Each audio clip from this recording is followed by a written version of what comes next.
whatever the reason is that God lets us go through these things, it's not because he's detached, and it's not because he doesn't care. Like that, the cross shows us that's not the reason, right? Jesus was right there in the trenches, experiencing this in the worst way.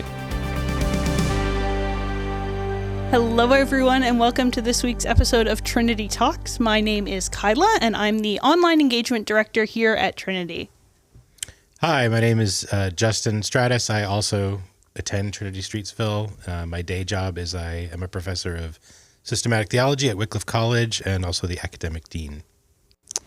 And my name's Rob, and I have the great pleasure of being the rector here at Trinity Streetsville. Great. So you might know that in the month of November here at Trinity, we've been diving into the book of Habakkuk in a sermon series that's called The Struggle is Real.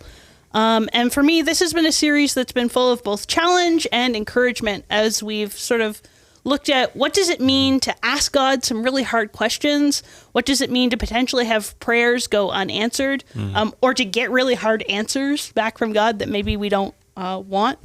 And so I'm really excited to be sitting down here with Rob and Justin, who have helped to preach our way through this series, and just ask, what are some questions? What are some thoughts that are coming out of this series? So I want to start with you, Rob. So you picked this series, you picked the book of Habakkuk, and just wondering why. What was it about Habakkuk that you wanted to sort of spend some time in? So it's a good question. I think one thing for sure is that I know that we had just spent like 2 months prior to this really focused heavily in the New Testament, right? We had been doing this series about Jesus and the Gospels and all the meals he ate with people. And so, so for several weeks, we were very much leaning into the New Testament.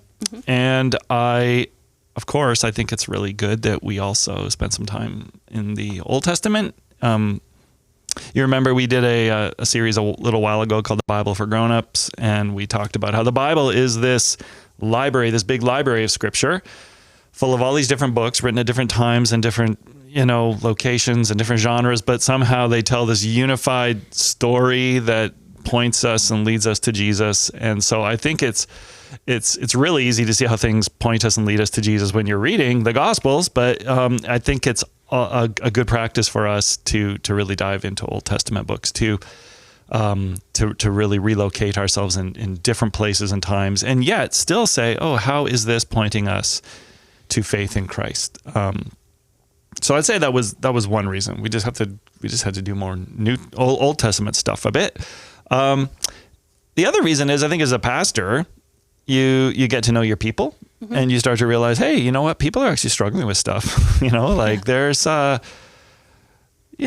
of times, people come to my office or, we visit them in their homes and we hear stories of struggle, whether it's, health struggles or financial struggles or, relationships. People are going through a lot. And so I think as a pastor of a church, it's important to be able to try to help people have the language to to express how they're feeling to God and to other people and to, So I think it's just, there's a pastoral side to this maybe as well.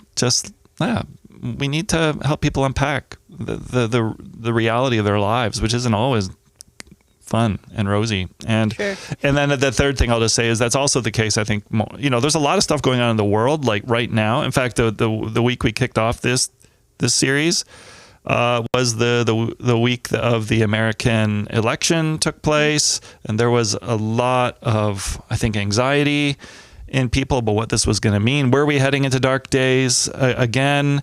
Maybe not. There's wars going on. There's the conflict in the Middle East. There's conflict in Russia and Ukraine, and I think that. So I think this book actually just gives us like a ton of resources to help unpack all that stuff too. So for all those reasons, I thought it was I thought it was a good choice for where we were right now. Yeah, for sure. And I understand, Justin, that you're a fan of scripture in general, but Habakkuk in particular. And so just wondering, what is it about Habakkuk that you really appreciate? First I just want to say it's really cool to hear like the story behind how sermon series are picked and stuff, and it's kind of encouraging as someone who goes to this church to hear the thought that goes into it, and that's great. I love this book. I'm going to pronounce it weirdly and differently. That's okay. It actually is Habakkuk, I think, in Hebrew, but I say Habakkuk because I'm American, and Americans say things the way they want to. About 20 years ago, I was in seminary, over 20 years ago, and I was in a class on the Minor Prophets, and I used to study at Denny's, which is a 24-hour diner of impeccable quality. And I used to study there like until the middle of the night, like 3, 4 in the morning. And I remember I had an assignment on Habakkuk, and I was there all night reading it, thinking about it. I was reading a commentary by a fellow called Donald Gowan, which is a very short little commentary. It's called The Triumph of Faith in Habakkuk. And I just did an all-nighter obsessing over this book and this commentary, and it was just blowing my mind. And I still to this day say that that's my favorite commentary, even though it's not really a proper academic commentary. It's just a little meditation kind of. But I love it, and it sort of kindled a real excitement about the minor prophets in particular. And I've just been reading Habakkuk and thinking about it ever since, particularly the 3rd chapter, which Rob will preach on Sunday, about, though the flower fades and the vine produces no fruit, yet I will praise the Lord. I mean, after the melee of the earlier chapters of the book, to get to that is such a powerful moment. And in general, I just love the minor prophets. I mean, they are an intense group of people. Yep. They don't pull any punches. They talk about life as it really is, and they do it all in the context of faith. And I think Habakkuk it's one of my favorite examples of that. Yeah. I just wanted to say something. I think it's really interesting. You said you pulled an all-nighter to work through and wrestle through this book, and I think that sometimes we are told that, the Bible's easy. It's easy to read. It's easy to understand. Just pick it up and go. But I think that the book of Habakkuk is a good example of like you kind of got to do your homework, right? You started off saying the name, right? Like, how do we even pronounce this, right? Like, it's not. Some of these things are not self-evident, and this is I think this would be like a good a good challenge to people of faith, even here at Trinity, to say like, reading the Bible sometimes requires like all-nighters. It requires like wrestling matches with commentaries in your hand to figure out what was going on, what is going on, and I just think that, and even last Sunday when you were preaching, Justin, I think you did a remarkable job of trying to take like what was going on in this, ancient context, and then what, you drew some amazing parallels to our own context, right? Like, that's hard work though, right? Yeah, I mean, and the thing about Habakkuk, which is really interesting to me, is that it's also quite mysterious. There's one reference to the Babylonians or the Chaldeans, as the text says. So it's not, and Habakkuk's not really mentioned anywhere else. You get the book of Amos or Hosea, where they sort of appear elsewhere. There's a little bit of description of their call. Habakkuk is just there. Its historical setting is inferable, but it's not really front and center. So it's kind of talking about life. It's kind of talking about the cycles of reality that we experience as humans in this world, while also being slightly tethered to a concrete situation. So there's so much you can do with it. It's kind of inviting you to apply it to other situations and what we're going through, which is why it's kind of close to wisdom literature, like the Proverbs or the Psalms or Job. It's a prophecy, but it kind of straddles across lots of different genres, and it invites a lot of reflection. Yeah, I've heard some people call it like a mini book of Job, and it's always that's right. Yeah, for sure. I think the prophets in general, but I think the minor prophets in particular, are something that we don't necessarily spend a lot of time on. But similar to you, I found them to be like some of the books that like have bolstered my faith the most. They're the spaces where, just like people saying really direct things to God and to other people in a way that is super encouraging and challenging for me. That's probably one of the reasons why we don't read a lot of the minor prophets, is like we actually don't really like what they have to say to us. I mean, sometimes it hurts. And because they're smaller too, you get, if you read one of the major prophets, Isaiah, Ezekiel, Jeremiah, there's a lot of, devastating stuff in it. Like Jeremiah is the weeping prophet. Yeah. But then you'll get these respites of 2 whole chapters of like, God, you're so great. You're going to rescue us. This is awesome. We're going to ride on the wings of eagles. And the minor prophets is just mostly bad. But then you get these like sprinkles, like even in the passage I preached out on Sunday, it's like bad, bad, bad, bad, bad. But then the knowledge of the glory of the Lord will cover the earth as the waters cover the sea. And then it goes back into bad. So I feel like that kind of reflects what life is like, kind of, right? It's just all this struggle, and then this glimmer of light.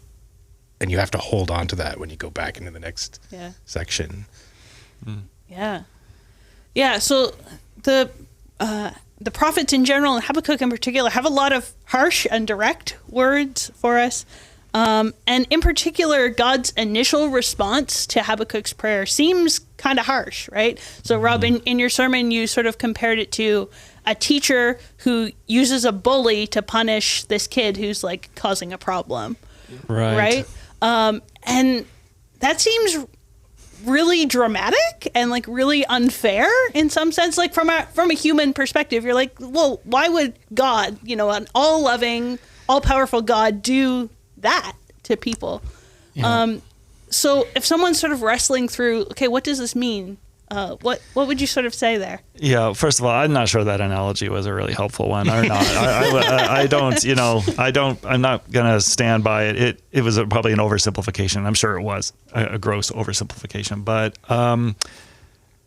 I think on the one hand, I think we would have to say that being on this side of history, we can actually see, looking back in some kind of retrospective way, that, actually, God did, in fact, know what he was doing. They, of course, couldn't see that. And whatever we're going through, we cannot see that. But I think history bears out that there was a sovereign plan in place that God was working out. And so I guess, like you just said, for the person who says this isn't fair, how can I trust God? I would say that, well, actually, we do have the benefit of looking back and saying, okay, actually, God did work this out in a really good way that ultimately, as I said at the beginning, leads to the Messiah, kind of arising at just at the right time. So, but at the beginning of the second chapter of Habakkuk, I really latched on to this idea of perspective. And it begins with, Habakkuk saying, I'm going to go up and I'm going to take my watch and I'm going to go climb up to the ramparts and I'm going to look and I'm going to see. And I just really loved that image of getting above what we can see, right? There's a human perspective, right? When we are going through struggles and difficulties, that's often all that we can see, right? What's coming right at us. But God has a different perspective, a higher perspective, right? My thoughts are not your thoughts. God says, neither are my ways your ways. So I don't know how comforting this is to someone who's actually going through a struggle, but to say, God sees it differently, or God's perspective is perhaps more than, again, I'm not sure that's a great pastoral answer to someone, but I do believe it. I do believe that it's true. And I mean, it's the height of arrogance for us to say, well, if I can't make any sense of this, then it makes no sense, right? I mean, we're the creature, right? He is the creator. I mean, I think even just a moment of like lucid thought would help us to think, okay, yeah, chances are I can't see everything and I don't know everything that's going on here. So I think there's that. And then I think the last thing I would say is that, you might say, God, how could you let this happen? How could you let this happen? But ultimately, we know that this very thing happened to Jesus himself, right? Like God was not immune from injustice, right? God was not. Jesus himself was subject to the powers of a tyrant, and there's that wonderful. I think it's in John chapter 19 where Jesus is in front of Pilate, And Pilate says, "Oh, don't you know that I have power to either free you or kill you?" And Jesus says, "You would have no power, actually." And this is shocking. "Had it not been given to you by God himself." So just contemplate this. God gives Pilate authority over Jesus and ultimately leads to his, trial and crucifixion. So I guess what I'm saying, whatever the reason is that God lets us go through these things, it's not because he's detached, and it's not because he doesn't care. Like that, the cross shows us that's not the reason, right? Jesus was right there in the trenches, experiencing this in the worst way. Yeah. So, yeah, I don't know. Just some thoughts. Yeah. Wow, that's a great point about Christ. I didn't think of that. The other thing I think about the themes in the prophets about God using Babylon or Assyria as God's instrument to sort of punish the Israelites or the Judeans is I think it's to point out that when calamity happens, you are not entering a God-free zone. Like God is not ceding his authority and sovereignty over the world in those moments. Right? It's not like he's saying, well, you guys screwed up, I'm just going to hand you over to these people. Right? God is still overseeing things. And even though it's painful, you know that the God who is on your side is still arranging matters for your good, as it says in Romans.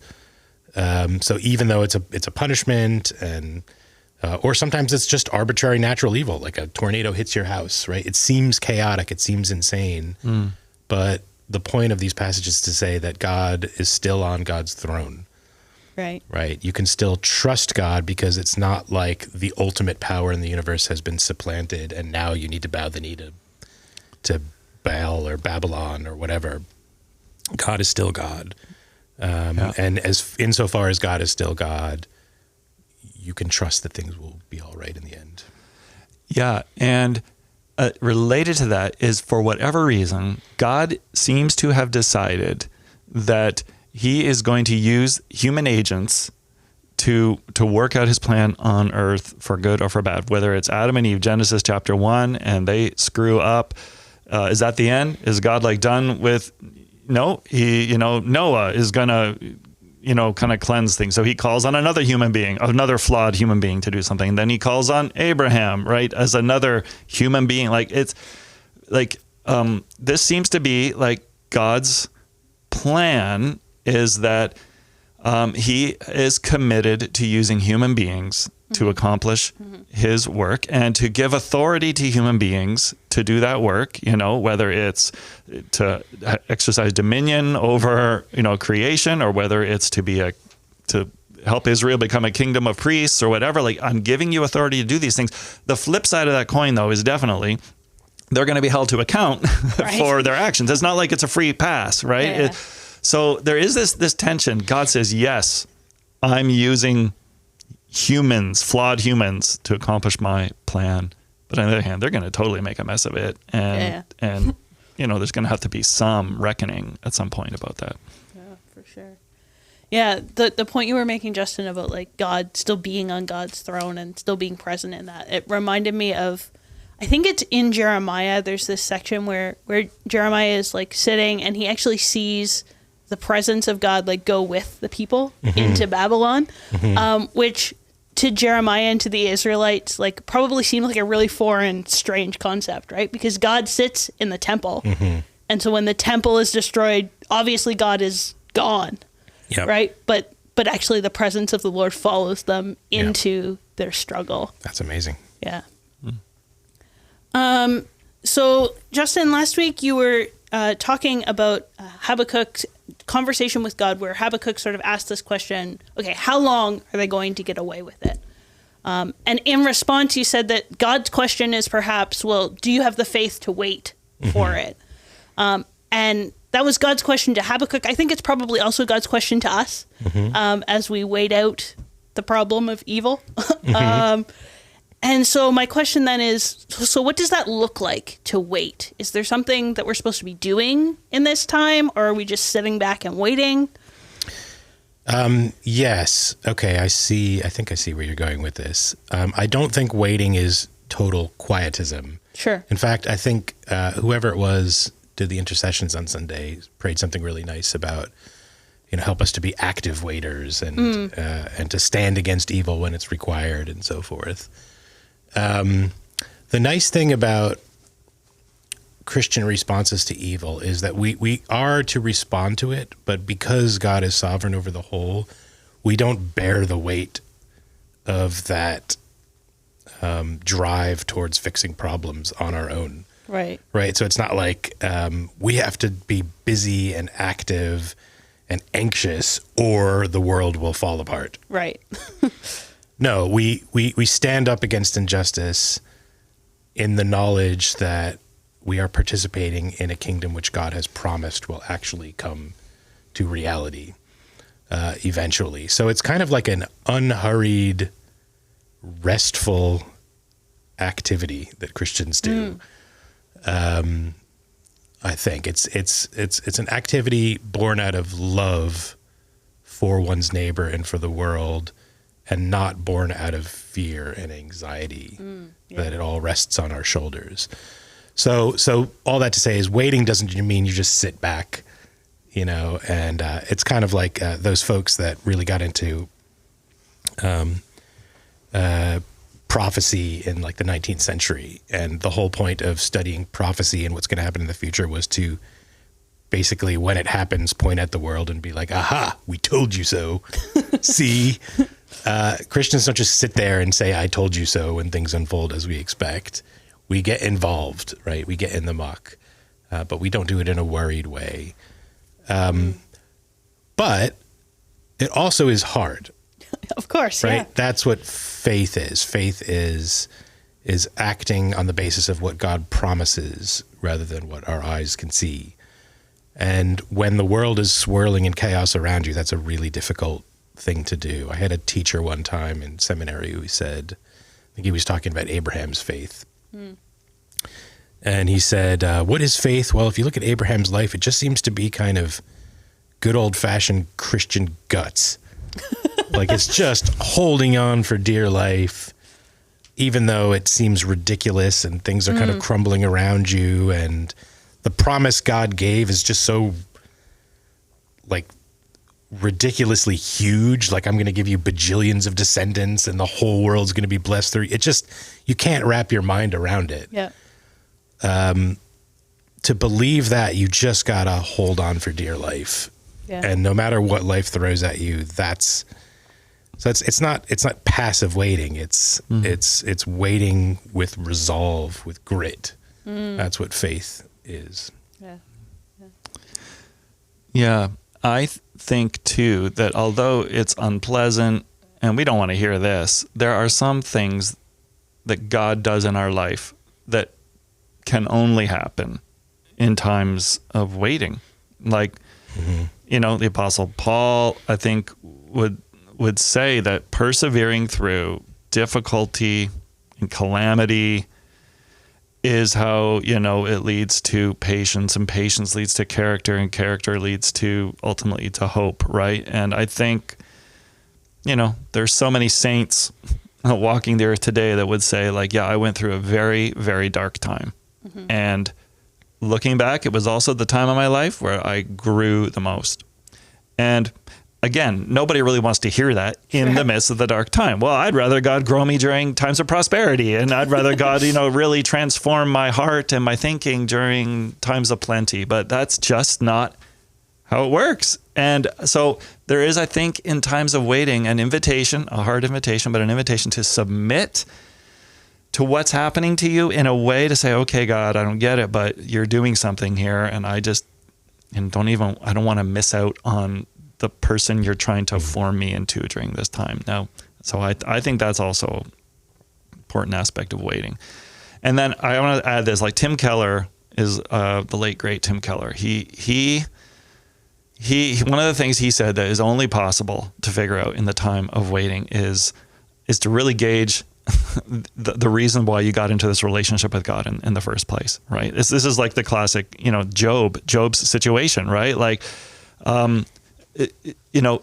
Satan says to God, oh, the only reason he loves you is because you're good to him, right? You take away all that stuff, he's not going to love you or serve you or worship you, right? And so let's see what happens, right? Yeah. Let's see if Job's faith actually was just faith and, he just loved the stuff God gave him, or did he actually have faith in God and actually love God for who God was? But you cannot figure that out when everything is good. It just, I don't think it's even possible. It's only when things get stripped away from you that you're actually left with the question, okay, am I still in this because of who God says God is? Or was it all about the good times and the good stuff? Sure. I think that only happens in waiting. Yeah. Could I say one thing? I just want to, when we talk about things like suffering and God's ability to use it and the dark times being in retrospect, the periods in our lives when we grew the most, I also want to make sure we understand that evil and suffering is not good in itself. What God does with these dark times is he redeems them, right? Yeah. There's that verse, I think it's in Joel, where he's like, when I'm going to replace the crops that the locust destroyed. Right. Right. It's not like you'll look back and realize, actually, it was good when I had 10 years of crippling depression. Right. No, God's going to redeem that time, right, in your life. Without God, these things wouldn't be good. Right. Right. Because God can take these ashes and turn them into something beautiful. So if you're struggling in a really bad time, you shouldn't be thinking, well, it's horrible that people are treating me poorly, or I'm being bullied or treated like a doormat, but I'm just going to take it because eventually it's going to be real to be good. No, what's getting you through is you're trusting that God will redeem this one day. He will make something good out of something bad. Right. But that doesn't make the bad good.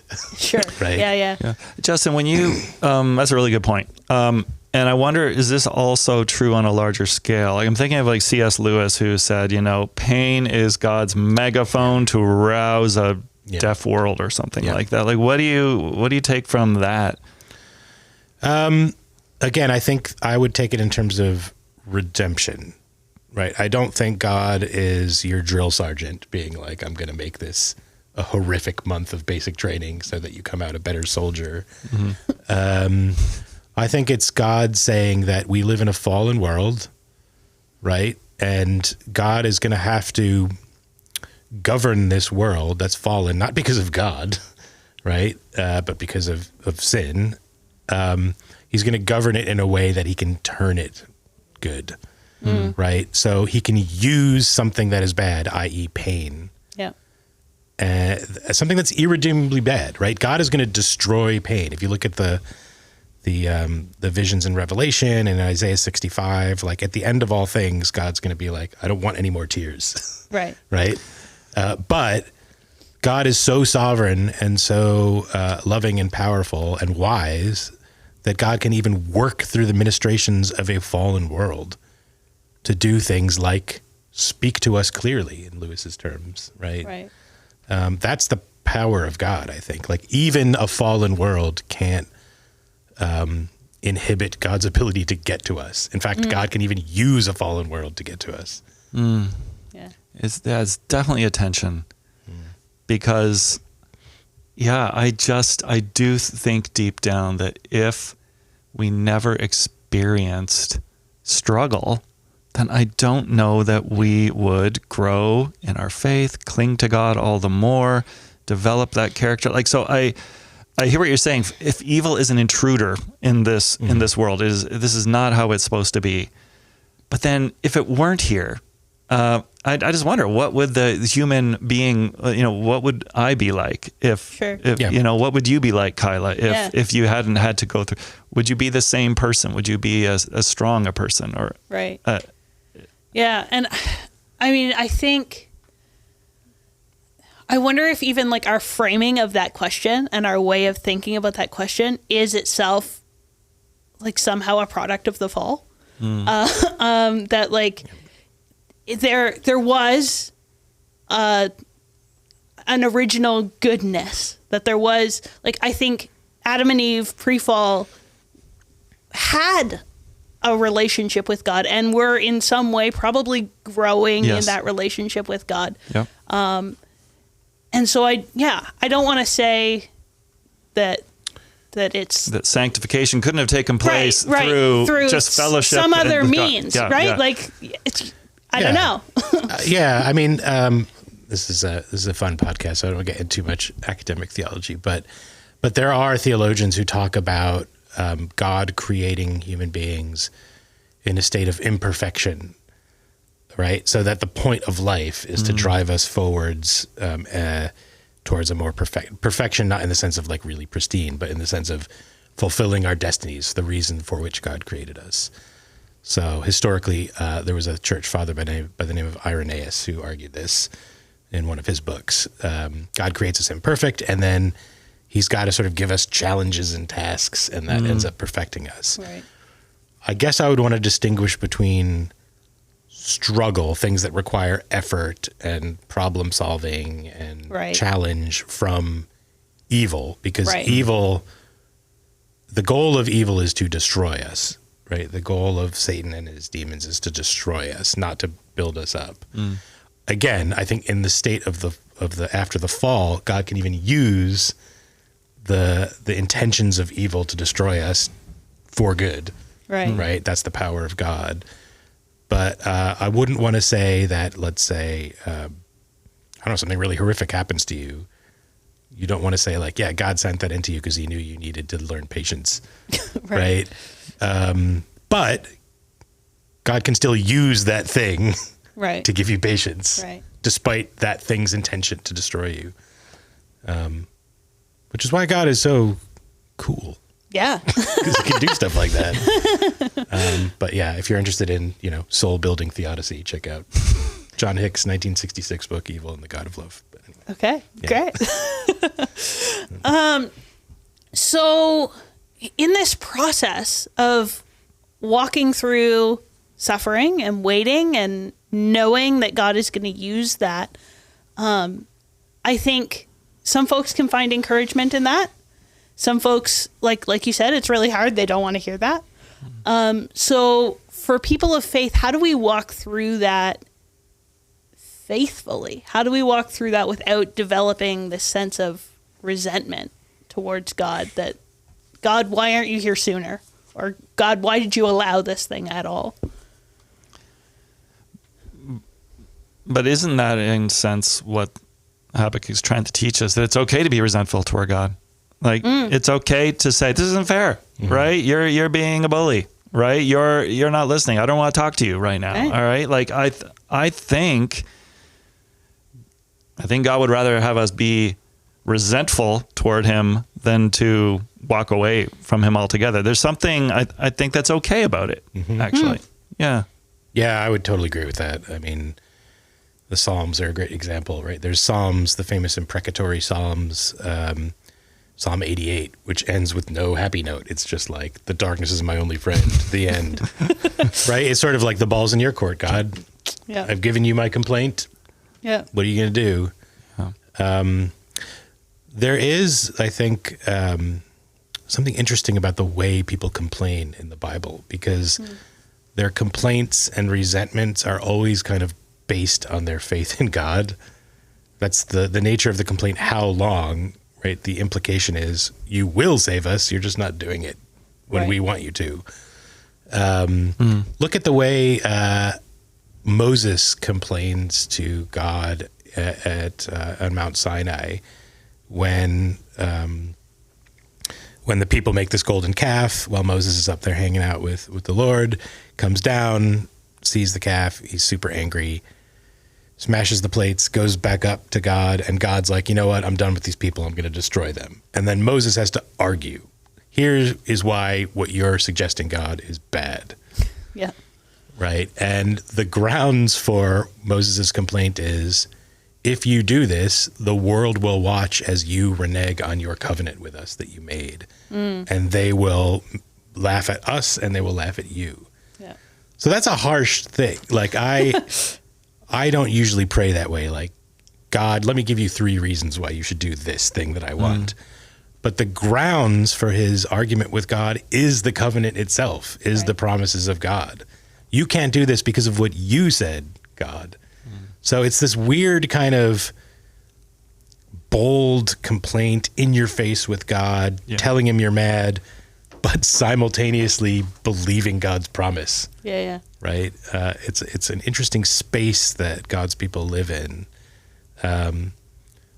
What grounds would another person outside the covenant have for complaining about what God does? They kind of can't.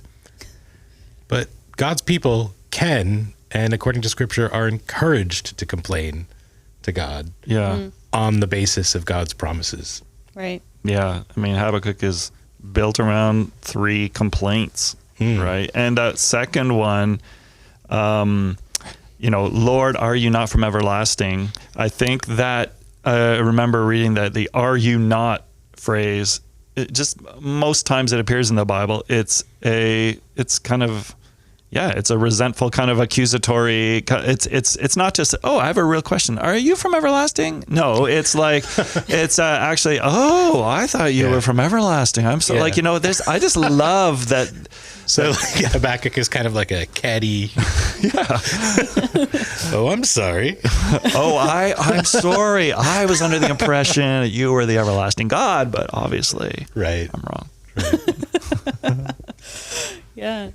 So we've talked a lot about sort of some of these concepts and things in a sort of abstract way. So I want just for a moment to take it back, make it a little more personal, and think, what are you taking away from this series?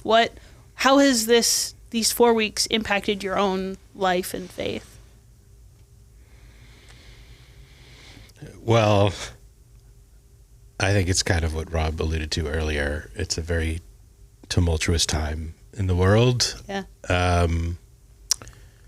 There's things that are going on that greatly distress me, that's impacted my family, my family's mental health, my extended family. And it's very tempting to throw in the towel. Yeah. I'm wearing a Yankees hat, right? The Yankees lost the World Series, my beloved Yankees. And every time that happens, you want to be like, I'm done. I'm done with this team, right? But I think Habakkuk's, in a way, being like, keep supporting the Yankees, right? No, it's all these things are going on, and you just want to give up. Yeah. Right? And I'm reminded that, and it's, especially these days, it's just wave after wave of bad news, and you think you're tempted to say God's not big enough to handle all of this, or he's unconcerned with this world, or he's obviously left it behind. And Habakkuk's like, nope, keep going, yet I will praise him. And that's what I've been thinking about a lot over the past month or two. Yeah, I think heading into this, for the first time in my life, I think I had gotten sucked into the social media newsreels on X, especially. I'll confess. You can call it Twitter. Yeah, I'll just call it Twitter still. But I have to admit, every day I was like, leading up again to the American election, I was giving you that example. This was not normal for me. I normally didn't follow that stuff. I really didn't really care that much about it. But for some reason, I was getting like just so like caught up in it and feeling like invested in it, and just like so anxious to see what the outcome was going to be. And I honestly believe that because we studied this right when, the election happened, and then there was all these uproars, this side, whatever. It really did enable me to step back a bit. I really gained a different perspective on this. I began to look at all this as these players that are, they're clearly people with power, and there's good and there's evil in the world, but somehow God can do something here. Maybe God is doing something here. Who am I to say God's not doing something here? It doesn't necessarily change my political leanings one way or the other, but there was a sense of like, I can release that. I would never say we distance ourselves from the need to like give a voice to the voiceless, or to call out evil and oppression, and like to defend the oppressed and all. Like, I'm not saying like, just wash my hands of all that and just let that just happen as it happens. That's not what I'm suggesting at all. But there was this this anxiety that had built up in me about things. Yeah. And I can honestly say that I don't feel that nearly to the degree that I did before we kind of went through this together. Yeah. Yeah. I think for me, one of the things this series has done is just give me space and permission to like process the things with God and with other people. And recognize that like I'm not alone in that, both like not alone in the present moment, but also not alone like in the history of the faith, right? That there have been people from thousands of years ago who were praying these same prayers about different circumstances, but the same prayers that said, yeah, God, this isn't okay. And you don't need to walk away from that feeling like things have been resolved. You can just sort of like leave it in God's hands. Yeah. Man, I really feel like sometimes we missell Christianity as the thing that's going to fix stuff or resolve everything. Yeah. It will eventually, but as Habakkuk 3 says, in the meantime, you can't withhold your praise until you see that materialize. I don't know. I feel like when we evangelize people, we're like, if you become a Christian, all your problems go away. Right. Your addictions will stop instantly. Like, Right. And no, what we're saying is you have to, what you're going to have is a promise that you can hold on to now, Right. where you didn't have that before. And now your struggles with sin and suffering and all of the rest take on a new meaning Yeah. that they didn't have. It's not just despair. It's struggling to the end of your resurrection and your redemption. And that's powerful, I think. Yeah. Yeah, I think so. For sure. Good. Well, thank you very much, folks. This has been a really deep conversation and lots to think about and unpack, but I think it's also been a really helpful conversation. Definitely for me and hopefully for folks who are listening as well. So thank you for tuning in to this week's episode of Trinity Talks, and we'll see you again next week.